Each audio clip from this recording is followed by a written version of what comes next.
Ләм әрпі тілдің ұшынан шығатын әріптер. Ләм, нун деген.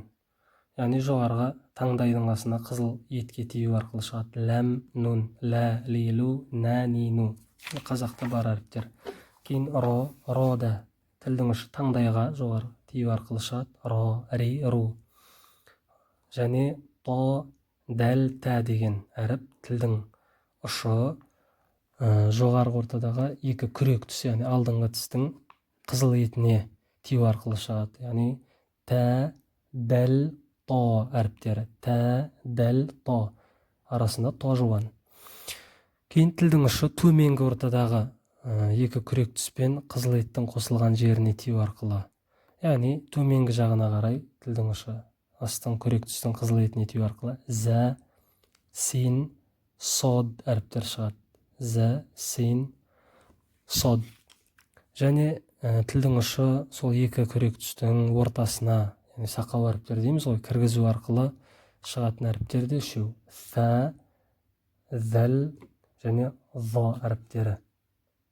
Фә, зәл, зо.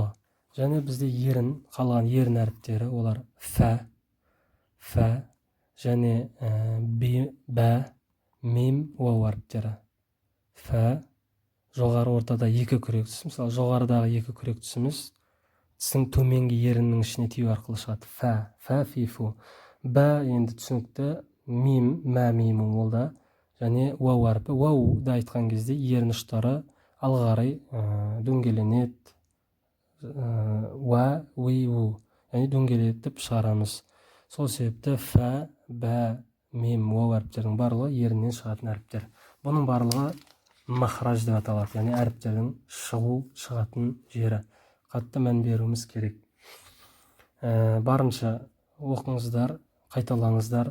Енді шықпай жатқан жағдайда да ол күнделікті оқумен жайлап тілдер үйренеді. Себебі кейбір арабтың әріптері бізге таныс емес болуы мүмкін. Бәленбай жыл бойы біз оны айтпаған болуымыз мүмкін. Біз енді үйреніп жатқандықтан сәл ауырлық танытады. Алайда оған сабыр етіп, Алладан дұға етіп, иншалла алға жүре беру керек. Алла тағала иншалла жеңілдетеді. Келесі әріпіміз біздің фатхаға және дыбысталулар, яғни фатха, кәсра, дамма жөнінде болмақ.